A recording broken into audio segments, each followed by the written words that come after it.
నాపై వచ్చిన ఆరోపణలు అవాస్తవమంటూ నా పరువు ప్రతిష్టలకు భంగం కలిగించిన వారిపై చట్టపరమైన చర్యలు తీసుకుంటానన్నారు డాక్టర్ దశరథ. ఉన్నత స్థానంలో ఉన్న తన పరువు ప్రతిష్టలను భంగం కలిగించేందుకు కొందరు వ్యక్తులు ఉద్దేశపూర్వకంగా వ్యవహరిస్తున్నారని కోదాడ ప్రభుత్వ వైద్యశాల సూపరింటెండెంట్ డాక్టర్ దశరథ పేర్కొన్నారు. కోదాడ పట్టణంలోని పెరికా హాస్టల్ ఆవరణంలో ఆత్మకూర్ ఎస్ మండలం దుబ్బాతండ నుండి కనికరం లేని దశరథ కరుణించు అనే శీర్షికతో ఆదివారం ఓ పత్రికలో ప్రచురితమైన వార్తను ఖండిస్తూ కుటుంబ సభ్యులతో కలిసి విలేకరుల సమావేశంలో ఆవేదన వ్యక్తం చేశారు. తన తండ్రి తావూర్య సవితి తల్లి బుజ్జమ్మలను తాను అన్ని రకాలుగా చూసుకుంటున్నానని పేర్కొన్నారు. తన భావ లఖావత్ సైతా ఉన్న స్థానంలో ఉన్న తనపై ఈర్ష ద్వేషాలతో తల్లిదండ్రులతో ఈ ఆరోపణలు చేయించాడని పేర్కొన్నారు. నేను దుబ్బతండాలో ఎవరి భూములు అమ్ముకోలేదని, తన కష్టార్జితంతో సంపాదించిన భూమిని మాత్రమే అమ్ముకున్నానని పేర్కొన్నారు. కుటుంబ సభ్యుల అభివృద్ధికి ఎంతో తోడ్పాటును అందించారన్నారు. అందరూ తల్లిదండ్రుల మాదిరిగానే తన పిల్లలను చదివించడం మూలంగానే డాక్టర్లు అయ్యారని, ఎవరికి అన్యాయం చేసి తాను ఉన్నత స్థాయికి ఎదగలేదన్నారు. ప్రస్తుతం తన తండ్రితో ఆరోపణలు చేయించిన తన పిన్ని బుజ్జమ్మ సొంత తల్లి కాదని, అయినా నేను ఏనాడు సవితి తల్లి అనే ఉద్దేశంతో చూడలేదని, కన్న తల్లిలాగే భావించానని ఆవేదన వ్యక్తం చేశారు. బాల్యంలోనే తల్లిని కోల్పోయిన నేను గిరిజన సంక్షేమ హాస్టల్లో చదువుకొని అనేక కష్టాలు పడి డాక్టర్ కోర్సు పూర్తి చేసి నేడు ఈ ఉన్నత స్థాయికి ఎదగానని, అప్పటికి తల్లిదండ్రులు అంటే గౌరవమే అని, ఇప్పటికైనా తన తల్లిదండ్రులు వస్తే వారి సంరక్షణ బాధ్యతగా భావించి చూసుకుంటానన్నారు. సమాజంలో నన్ను ద్రోహిగా చిత్రీకరించే విధంగా ఆరోపణలు చేస్తూ సామాజిక మాధ్యమాల్లో ప్రచారం చేస్తున్న వ్యక్తులపై చట్టపరమైన చర్యలు తీసుకుంటానన్నారు. వాస్తవాలపై దుబ్బాతండాలో సైతం విచారణకు సిద్ధమేనని వెల్లడించారు. మీడియా మిత్రులకు నమస్కారం. అందరికీ నేను doctor J Dasharath Nayak, government డాక్టర్గా పనిచేస్తూ ఉన్నాను. ఈరోజు ఆంధ్రప్రభ పేపర్లో నా గురించి వచ్చిన అలిగేషన్స్, పేపర్ న్యూస్ గురించి వివరణ ఇద్దామని చెప్పేసి మీ ముందుకు రావడం జరిగింది. నేను ఆత్మకూర్ ఎస్ మండలం దుబ్బతండలో మా అమ్మ 7 సంవత్సరాల వయసులో, నాకు 7 సంవత్సరాల వయసులో మా అమ్మగారు చనిపోతే నేను బీబీగూడెం వెళ్ళిపోవడం జరిగింది. దుబ్బతండలో నేను ఈనాడు నివసించలేదు. మా అమ్మ చనిపోయినప్పుడు మా నాన్న రెండవ పెళ్లి చేసుకున్నారు. మా నాన్నగారికి మొదటి భార్యకు 2 సంతానం, నేను మా చెల్లె. రెండో భార్య గారికి కూడా 2 సంతానం, ఒక కొడుకు ఒక చెల్లె. నేను కష్టపడి ఎస్టీ హాస్టల్లో చదువుకొని పైకి రావడం జరిగింది. చదువుకున్నాక ఖచ్చితంగా సూర్యాపేటలో ప్రాక్టీస్ పెట్టిన క్రమంలో నా స్వహస్తాలతోటి నేను అప్పులు చేసుకొని, మా బాబాయ్ జాటోతు చంద్రు వీళ్ళ దగ్గర అప్పులు చేసుకొని, బయట అక్కడక్కడ అప్పులు చేసుకొని కష్టపడి ఎంబీబీఎస్ చదువుకున్నా. దాని తర్వాత సూర్యాపేటలో ప్రాక్టీస్ పెట్టిన తర్వాత మా తమ్ముడు ఎదగాలనే ఉద్దేశంతో మా తమ్ముడిని భూమి అమ్మిచ్చి, దుబ్బతండలో ఉన్న భూమి 2 ఎకరాలు, నాకు వచ్చిన వాటాను 2 ఎకరాలు అమ్మి మా తమ్ముడు జాటోతు దిలీప్ను, మా పిన్ని కొడుకును జాటోతు దిలీప్ను చదివించడం జరిగింది. సూర్యాపేట సాహితీ స్కూల్లో, ప్రైవేట్ స్కూల్లో చెప్పించడం జరిగింది. మిగతా ఎకరం డబ్బులతోటి కుదరకపోయినా బయట నుంచి అప్పులు తెచ్చి మా చెల్లె, నాకు కట్నంగా వచ్చిన పైసలతోటి మా చెల్లె జాటోతు సుజాత, ఇప్పుడు అంగన్వాడీ టీచర్, మా పిన్ని కూతురు, వీళ్ళందరినీ చదివించడం జరిగింది. ఆ అమ్మాయి పెళ్ళికి నాకు 2 లక్షల రూపాయలు ఖర్చు అయింది. మా తమ్ముడికి చదివించడానికి 20,000 రూపాయలు అయినాయి. ఆ రోజు 2 ఎకరాల పొలం అమ్మితే నాకు వచ్చినవి 22,000 రూపాయలే. కానీ నేను ఆ రోజు ఖర్చు పెట్టినది 2 లక్షల రూపాయలు 2002వ సంవత్సరంలో. మరి మా నాన్న పోషణ ఖచ్చితంగా నేనే చూస్తున్నాను. మా నాన్నగారి పోషణ బాధ్యత నేనే చూస్తాను. ఇక ముందు కూడా నేనే చూస్తాను. దాంట్లో ఎటువంటి అనుమానం లేదు. మా నాన్నగారు నేనే చూస్తాను. మా నాన్నగారు అమాయకుడు. ఆయనను మోసం చేసి, కుట్ర చేసి, మా నాన్న రెండవ భార్య అల్లుడు లఖావత్ సైదా ఆర్ఎంపీ డాక్టర్ కావాలని నన్ను బ్లాక్మెయిల్ చేస్తూ డబ్బులు ఇస్తావా లేకపోతే నిన్ను సస్పెండ్ చేపిస్తాను అని మీడియాతో మాట్లాడి నన్ను బెదిరింపులకు బ్లాక్మెయిల్ చేసి వీడియో ఎస్ఐ గారికి పెట్టడం జరిగింది. కోదాడ సిఐ గారికి కంప్లైంట్ ఇవ్వడం జరిగింది. ఖచ్చితంగా యాక్షన్ తీసుకుంటాం. కానీ నేను మీడియా ముఖంగా నేను కోరేది ఏమనంటే, వివరణ తీసుకొని ఉంటే బాగుండేది. నేను ఒక ఆఫీసర్ని, ప్రజలకు సేవ చేస్తున్న వాడిని. 2 లక్షల జనాభాకు ఏకైక సూపరింటెండెంట్ ప్రయత్నం చేసి రేయింగ్ బౌల్ కష్టపడుతున్న ఆఫీసర్ మీద ఒక అలిగేషన్ ఇచ్చేటప్పుడు ఖచ్చితంగా నా వివరణ కూడా ఇచ్చి ఉంటే ఈ ఆంధ్రప్రభ పేపర్ బాగుండేదని నా అభిప్రాయం. ఖచ్చితంగా నా డిఫమేషన్, నా పరువు ప్రతిష్టలకు భంగం కలిగించిన వారి మీద చట్టపరంగా ఖచ్చితంగా చర్యలు తీసుకోవడం జరుగుతుంది. రెండవది మా యొక్క ఇంకొక విషయం ఏంటంటే, మా తమ్ముడిని మెడికల్ షాప్లో పెట్టినప్పుడు ఉంచమన్నప్పుడు 10 లక్షల రూపాయల నష్టం చేయడం జరిగింది. నాకు ఆ 10 లక్షల నష్టం కూడా వదిలేసి సూర్యాపేటలో వీళ్ళ తాకిడి, వీళ్ళ హరాస్మెంట్ భరించలేక నేను కోదాడకు హాస్పిటల్ 2003లో షిఫ్ట్ కావడం జరిగింది.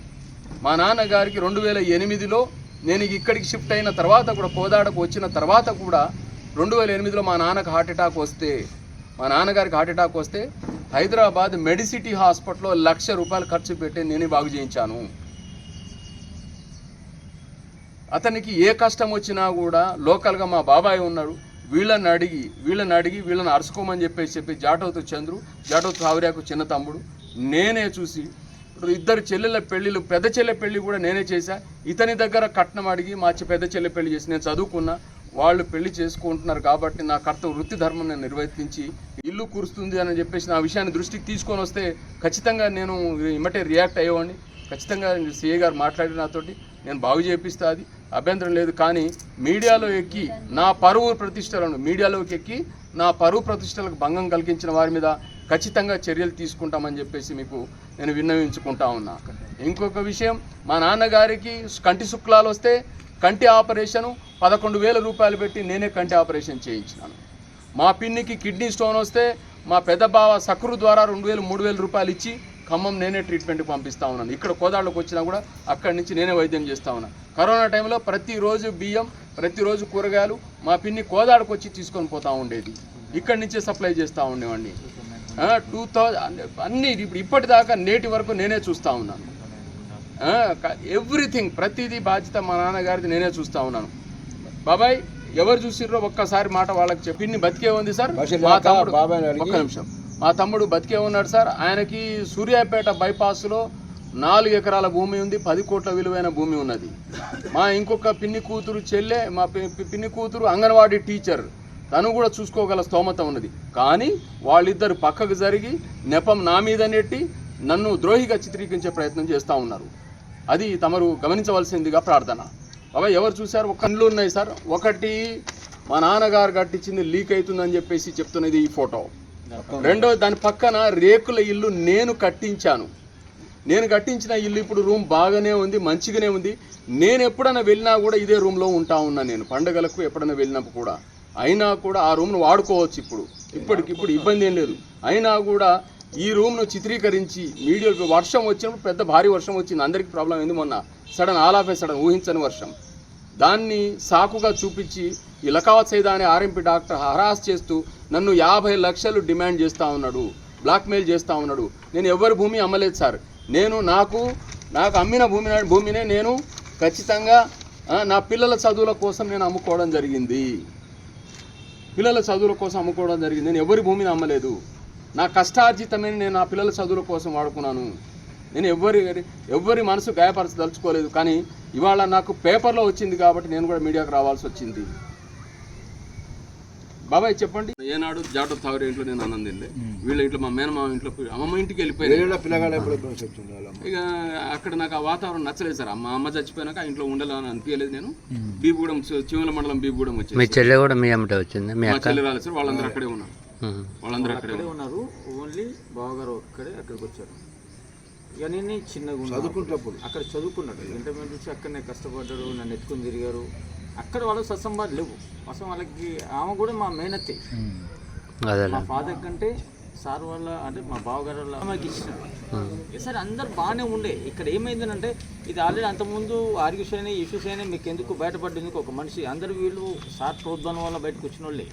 ఇప్పుడు ఈవెన్ నేను కూడా ఇదే విధంగా ఎప్పుడన్నా చేశారా సార్ వాళ్ళు? గతంలో సార్ ఒక్కసారి వచ్చేసి బాబును ఎత్తుకుపోదామని చెప్పేసి కోదాడకు వస్తే రూరల్ పోలీస్ స్టేషన్లో కేసు పెట్టినాం.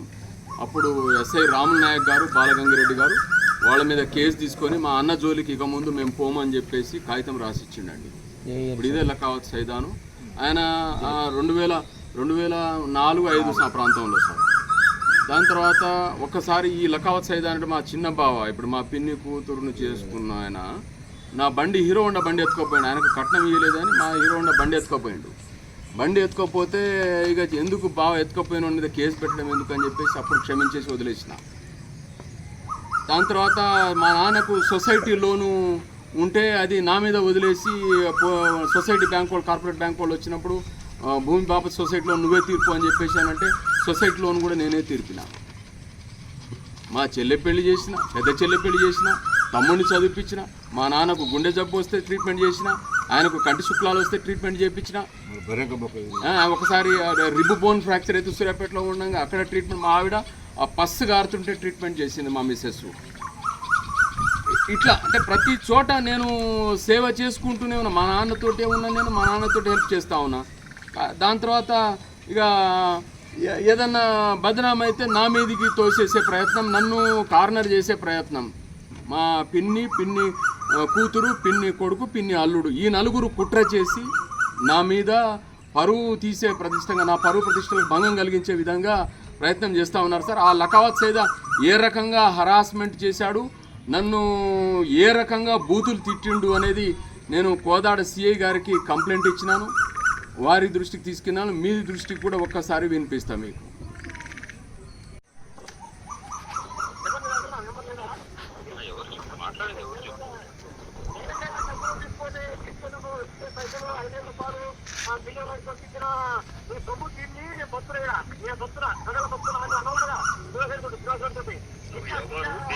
నువ్వు ఎవరు దేని గురించి మాట్లాడుతున్నావు?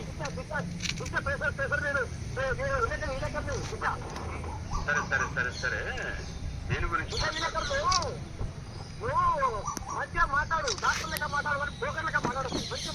అరే జాగ్రత్తగా మాట్లాడు. నీకేం సంబంధం? మా ఇంటితో నీకేం సంబంధం? నువ్వు ఎవడివి అసలు?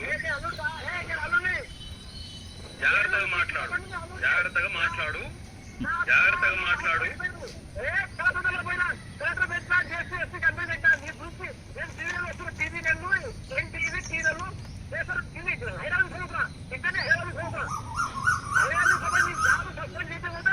అరే మా నాయనకు ఇద్దరు భార్యలు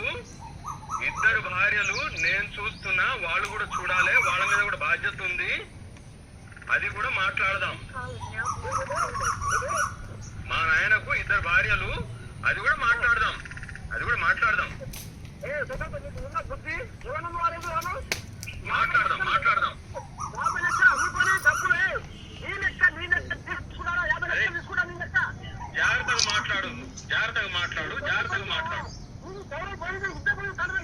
జాగ్రత్తగా మాట్లాడు.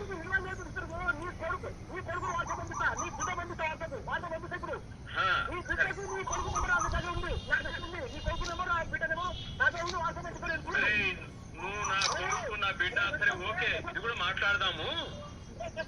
నువ్వు నా బండి ఎత్తుకోపోయి నీ పెళ్లి నేను చేసిన,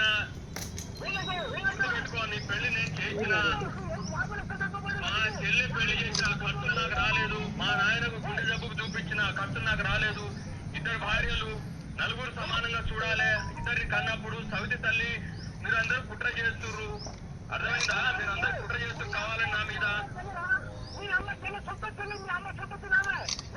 మీరందరూ నా మీద కుట్ర చేస్తుర్రు.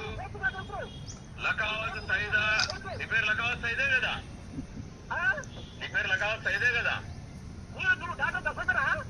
సరే డాక్టర్ దశరథ మాట్లాడుతున్నా. నీ పేరేం పేరు?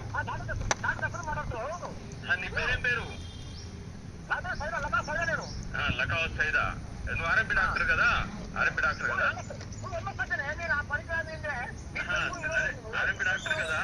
జాగ్రత్తగా మాట్లాడు. విషయం మాట్లాడు. సరేలే.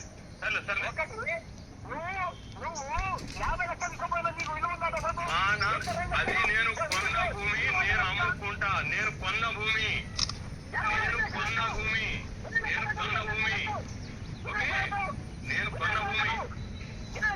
సరే, నీ బ్లాక్ మెయిల్ ఎవరు ఇక్కడ? నీ బ్లాక్ మెయిల్ కి ఎవరు బెదరదు ఇక్కడ?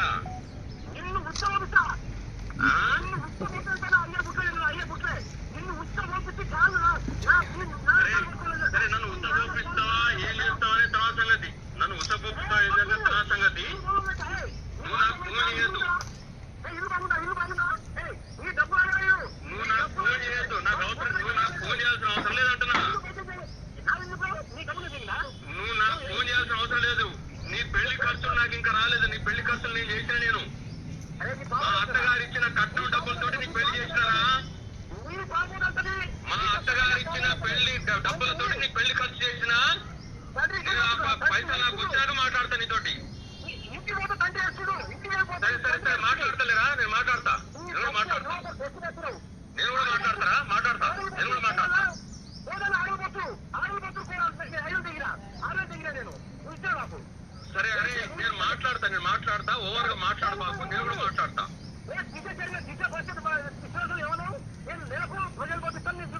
కొట్టి వాళ్ళ దగ్గర బెదిరించి మా మామగారు నోరిప్పరు. ఆయన చూస్తే బాగా భయపడతారు, మా దగ్గర ఏడుస్తారు.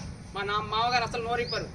నాకు తెలుసు, నేను 25 years నుంచి ఈ సిస్టర్ని తీసుకొని మా ఊరు పోతా, వాళ్ళకి అన్నీ చేస్తా, అడగండి. మా దగ్గరకు వస్తారు, అన్నీ చేస్తారు. అంత రాక్షసత్వం సినిమాలో లాగా కూడా ఉండదు సార్. మేము చూస్తున్నాం. మా ఫ్యామిలీకి థ్రెట్ ఉందని నేను వెళ్ళడానికి ఇష్టపడను సార్. వాళ్ళ సేవ మా మామగారిని రమ్మని ఆడియో ద్వారా బతిలాడిన ఎస్ఐ గారికి చెప్పిన పాతకాలంలో ఆత్మకూరు వందల సార్లు బతిలాడు. ఇప్పటికి మా నాన్న వస్తే ఇక్కడ తీసుకోవడానికి మేము సిద్ధంగా ఉన్నాం. కారు ఇచ్చి పంపిస్తా తీసుకోవడానికి ఉన్నాం. 3 నెలలు ఉంటారు, నేను ఉండలేడానికి వెళ్ళిపోతా ఉంటాను సార్. వాళ్ళని జాగ్రత్తగా చూసుకుంటా. వైద్య సేవలు కావాలన్నా నేను చెప్పిస్తాను. అన్ని ఎవ్రీథింగ్, ట్రీట్మెంట్, టాబ్లెట్, అన్ని. కార్డియాక్ డ్రగ్స్, స్టెంట్ వేస్తే మనం డ్రగ్స్, హార్ట్ అటాక్ వస్తే ఒక్కరే రానంటే 14 సంవత్సరాలు మా అత్తగారిని కూడా చూసుకుంటా. ఒక్కరే రానంటే మా అత్తగారిని కూడా చూసుకుంటా. వాళ్ళ కొడుకు రావచ్చు, వాళ్ళ అల్లుడు రావచ్చు, ఎవరు చూడటానికి నాకు అభ్యంతరం లేదు. 10 మందికి సాయం చేసే నా అల్లుడికి అంత భజనం చేస్తున్నాడు సార్. నేను ఇచ్చిన కట్నంతో బిడ్డ పెళ్లి చెల్లెలు పెళ్లి చేసిండు సార్. నా అల్లుడు సార్, బిడ్డ సార్, వాళ్ళు నాకేమవుతారు సార్? అల్లుడు అంతా బిలాగ్ చేసి డబ్బులు తినాలని. అల్లుడికి ఏం అవసరం సార్? ఏమన్నా ఉంటే కొడుకు మాట్లాడాలి, ఆమె మాట్లాడాలి, పిన్ని తల్లి మాట్లాడాలి, తండ్రి మాట్లాడాలి. ఆయన ఎవరు సార్ మాట్లాడటానికి? ఆ అమ్మాయి ఎవరినో తీసుకొని పోతే తీసుకొచ్చి పని మాగా నేను నా భూమి అమ్మి తీసుకొచ్చి కట్నం ఇచ్చి పెళ్లిళ్ళు చేసిండు. అల్లుడు మొత్తం పెద్ద పిల్ల పెళ్లి చేస్తే ఆయన బాకీ తీర్చిండు. అందరికీ చూస్తుండు సార్. ఆయన నా సొమ్ముతో పెళ్లి చేసిండు సార్ తీసుకొచ్చి ఇక్కడ. అంత బదనాం చేస్తున్నారు సార్ మా అల్లుడికి. అసలు ఆయన ఎవరు సార్ మాట్లాడటానికి? మా తమ్ముడు సార్ సూర్యాపేటలో ఉండగా వాడు లవ్ అఫేర్ పెట్టుకుంటే, జాటోతు దిలీప్ కుమార్ మా పిన్ని కొడుకు లవ్ అఫేర్ పెట్టుకుంటే పంచాయతీ వేసి, ఆ లవ్ అఫేర్ పెట్టుకున్న అమ్మాయి తండ్రి చచ్చిపోతే ఆ రోజులలో పంచాయతీ పెద్ద మనుషులలో పెడితే 3 లక్షల రూపాయలు ఇచ్చేసి నేను వాళ్ళని కంపెన్సేషన్ ఇచ్చేసి ఆ పంచాయతీ మా తమ్ముడిని సాల్వ్ చేసిన. కుటుంబ పెద్దగా నా బాధ్యత మొత్తం సక్రమంగా నిర్వహించిన. కానీ వాళ్ళకి నన్ను థ్రెట్ చేసి బ్లాక్మెయిల్, లకావత్ సైదా అనే ఆర్ఎంపీ డాక్టరు వాడు నన్ను సస్పెండ్ చేపిస్తానని చెప్పేసి మీడియాలో నా పరువు తీస్తూ ఉన్నాడు. దయచేసి ఆఫీసర్లు ఈ విషయంలో కూడా ఆలోచన చేయాలని, నాకు సహాయం చేయాలని చెప్పేసి ప్రార్థిస్తూ ఉన్నా. వారి నుంచి మాకు హాని ఉన్నది, ఖచ్చితంగా నాకు రక్షణ కల్పించాలి. అక్కడనే మా అమ్మటి వేసుకొని అంత పరుగు తీస్తుండు, మాకు అంత చేస్తుండు సార్. అట్లా చేస్తున్నారు. ఆ ముసలోడిని కొద్దిగా సారా తాపిచ్చి పండ పెడతారు. రామన్న కూడా రానియరు, తీసుకొస్తానంటాడు. అయినా రాడు. అయినా తీసుకుపోతే 5,000, 6,000, 10,000 ఇచ్చి వస్తూనే ఉన్నాడు. ఏం జబ్బు వచ్చినా చూపించుకుంటాడు. మరి అదేం పాపమో అదేం లెక్క మాకు అర్థం కావటం లేదు. వాళ్ళకి ఏ కష్టం వచ్చినా నేను చెప్తున్నా, పక్క మళ్ళీ చెప్తున్నా కూడా అప్పుడప్పుడు పంపించేది. మీది ఆ ఊరేనా? మీరు అక్కడే ఉంటారా? ఓకే. మీరు చెప్పండి. అక్కడే ఉంటారు కదా, మీరు చెప్పండి ఏం జరిగింది. ఎన్నిసార్లు ఉండాలి, బిడ్డలు ఇంటికి పోతాను నేను. కానీ ఇక ఈ జరిగింది ఇక్కడ లేను. చక్కగా ఇక్కడ నుంచి చుట్టాలు మారు పోయి తిరిగి కూర్చున్నాను. జరిగింది ఉంటే ఇక్కడ కాకపోవు. కానీ అది అప్పుడప్పుడు డబ్బులు లేవు సార్. అప్పట్లో పెద్ద పిల్ల చెల్లె పెళ్లి అయితే నన్ను అడిగితే నేను అప్పు తెచ్చి ఇస్తే పెళ్లి చేసిండు. అప్పుడు ఈ తోడబుట్టిన చెల్లె. అది అయినాక మరోసారి చదువుల్లో కూడా అప్పుడు వాళ్ళ నాయన అంత వెళ్తలేదు, తెస్తట్లేడు. నేనే పంపించి నా తీర్పుకుండులే. తర్వాత తీర్పుని పంపించేది తీర్పుండు. కానీ అగస్టమ్మ అప్పుడప్పుడు నేను చెప్తున్నాను, అరే నాయన చూస్తున్నాను వచ్చి చూస్తున్నాడు. కానీ వచ్చే ముంగల ఇప్పుడు ఆ సైదగాడు అంటాడు అంత మోసం చేస్తుంది సార్. అది ఏందో మరి మాట్లాడతాడు సార్, ఏదో మాట్లాడతాడు. ఇంట్లో ఉంటాడు. అప్పుడప్పుడు పని పోయేది. కానీ ఇప్పుడు 3 నెలల సంది నడుస్తాడు. ఇంట్లో ఉంటుంది. మాకు చెప్పలే, ఇట్లా పొలాన్ని చెప్పురా, కొడుకుని చెప్పురా, మరి ఏదో అని అంటే అది చెప్పలే. నాకు ఎన్నో మాట్లాడా. నేనే ఊకలేక చెప్పేది. చూస్తే పెళ్లి చేసిన అక్కడిని ఉంటాడు. ఆడ చూస్తుండు, చూస్తలేడు. ఈయనేట పడ్డాడు వాడిని వదిలిపెట్టి. కన్నకొడుకు కదా, మరి అడుపడినా ఇటు పడ్డాడు. ఏంది మరి ఆడుందా మరి ఆ కిట్టు మరి పూసపెట్టి మాట్లాడకపోయినా ఇది అంత ఏంది అరెస్టం చేయటం. కన్స్ట్రక్షన్ రంగాలలో దశాబ్దపు అనుభవంతో కస్టమర్ల మరియు శ్రేయోభిలాషుల మన్ననలను, నమ్మకాన్ని గెలుపొందిన సంస్థ విఆర్ఆర్ కన్స్ట్రక్షన్స్. నాణ్యతకు, నమ్మకానికి మారుపేరు VRR constructions. Independent houses, apartments, villas, అన్ని రకాల హంగులతో అలరించే అద్భుతమైన వెంచర్స్ తో పాటు అందరికీ అందుబాటు ధరలో సొంత ఇంటి కలను సాకారం చేసే నమ్మకమైన సంస్థ VRR constructions. Please visit VRR constructions, Varatex Plaza near Radhika Theatre, ECL X Road, Hyderabad. Call to 9100885552, 91008855.